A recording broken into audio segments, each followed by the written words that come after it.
You're watching Fox 44 News, first at 9. Good evening. You're watching Fox 44 News, first at 9 weekend edition. I'm John Rupolo. John Rupolo first broke this story last month. Joining us live with what he's uncovered tonight, John. Yeah, you'll see this only on NBC Local 33. The family of the victim thinks you should have gotten prison time. Do you have any response to that? We paid the child care business a visit on Thursday. How many children are in there? We're going to have to say no comment. Oh, you're not licensed. We're going to have to say no comments. So obviously, that message that you put out resonated. I'll tell you, our team's outstanding. Follow me now to some neighborhoods. Take a look behind me. All right, we kept them busy yesterday with all those storms and such coming in. And I guess, Adam, everyone wants to know now a quick sneak peek to the new year, New Year's Eve. What can you tell us? Well, you know, John. All right, as Adam said, we're going to have a chilly next few days, which means it's time to get your people, plants, and pipes secured, right? Investigative reporter John Rupolo is the first to uncover this new lawsuit and joins us. Allegedly hitting someone with a chair. We called, we emailed for weeks. Now we have some answers. And what will their role be specifically, Governor? So I think some of those remain to be determined. Jailhouse interview with the suspect. I mean, I love her. I don't know why. This is the body cam video. It's what you're about to see. Never taking no for an answer. You voted for this. He's refusing to talk to us? Talk to you about your drunk driving arrest. Welcome back. I'm John Rupolo. Carnival season is almost here. Bakeries across the state are preparing for the rush of king cakes. Fred made landfall here at about 2:30 this afternoon. We're actually about 40 miles from the eye of the storm. Former Clyde police detective Leroy Foley was carrying boxes of items from his desk to his truck Monday morning. Following allegations, he falsified his military service record. Did you falsify your military record, Mr. Foley? Any response to the allegations against you, Mr. Foley? Mr. Foley. Clyde police released this statement on social media Monday morning. After becoming aware of allegations, Foley misrepresented his military service record, also known as a DD-214. A few hours later, he resigned. Chief Robert Dalton released another statement saying, "The department will continue our internal investigation of this matter to reach a conclusion and determine if additional actions are warranted." We spoke with Chief Dalton by phone Monday morning. Is it your belief that he falsified his DD-214 to become employed at the Clyde PD? I can't release any other information right now. Clyde police began that investigation into Foley's military service record Friday after a website called Military Phonies published Foley's military service record they received after filing a Freedom of Information request. Foley's military record obtained by Military Phonies contradicts the one he gave K-Texas and posted online. Foley claimed to have been awarded the Purple Heart and the Silver Star and to have served in an airborne ranger regiment. Military Phonies has claimed Foley never received those awards and never served in the Rangers. Foley told K-Texas Friday all his military service record claims are true. Foley's opponent in the sheriff's race is Callahan County Sheriff Chief Deputy Rick Jowers. Jowers claimed in a January debate he was also an airborne ranger. Leroy's a great guy. He really is. He's military like me, but we're both airborne rangers. Jowers released this statement to K-Texas Monday.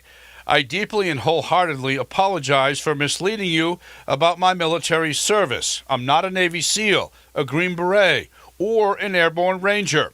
I sincerely apologize for saying that at the forum. Running, parked in the wrong direction." Veal's attorney, Ron Haley, remains concerned about the encounter and questions why it even happened. He was parked.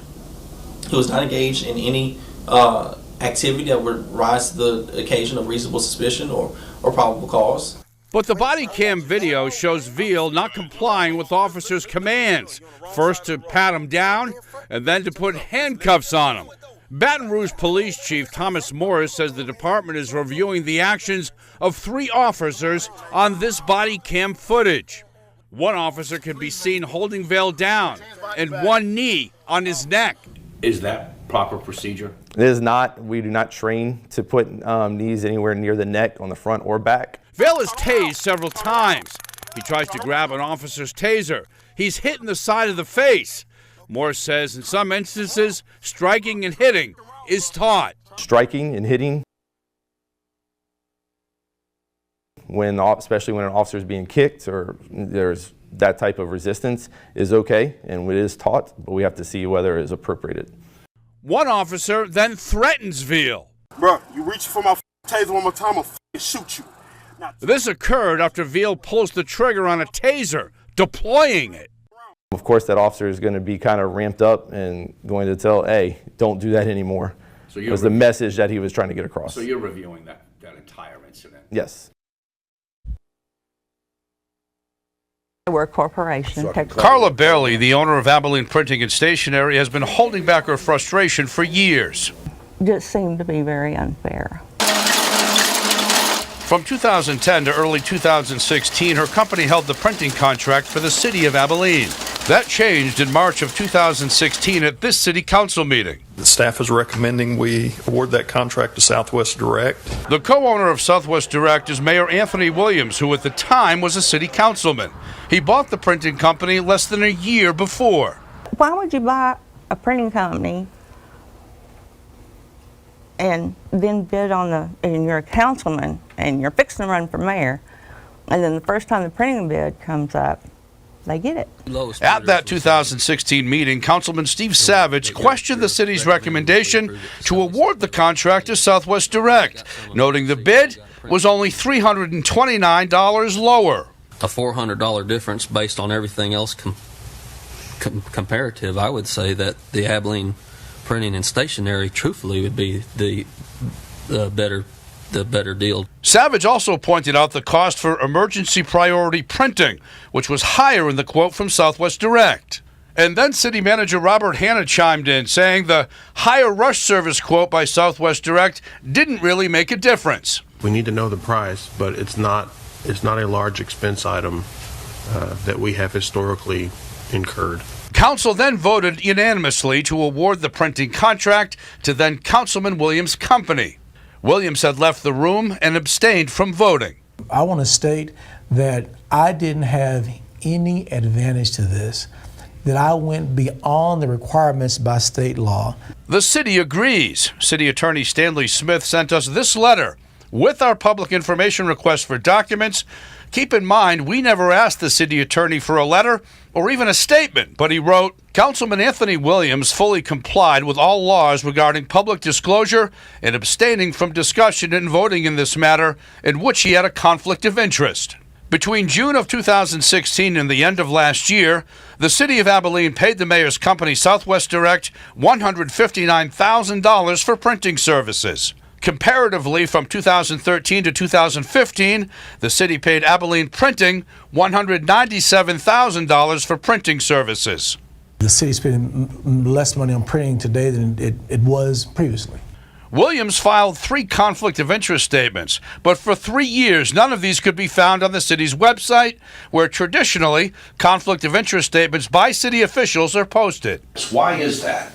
Well, so at the time, when I conferred with the city attorney and the city manager, I did everything that I was told I was supposed to do. On February 8th, one day after our interview, the mayor's conflict of interest statement suddenly appeared online. And then on February 9th, the mayor came forward about the contract for the first time, posting on his Anthony for Abilene Facebook page that he acquired the city's printing contract 3 years ago. And then he posted copies of documents that K-Texas received after a public records request. I offer these facts with the belief that the good people of Abilene value transparency and accountability. Former Councilman Bruce Kreitler voted in favor of awarding Southwest Direct the city's printing contract. He did $7,000 worth of tree work for the city while serving on council, and he filed conflict of interest statements, and they were posted online. He says he now thinks the printing contract needs a deeper look. Now I think it deserves a really good looking into, and to make sure everything's above board, and everybody should be prepared to make any disclosures that they need to.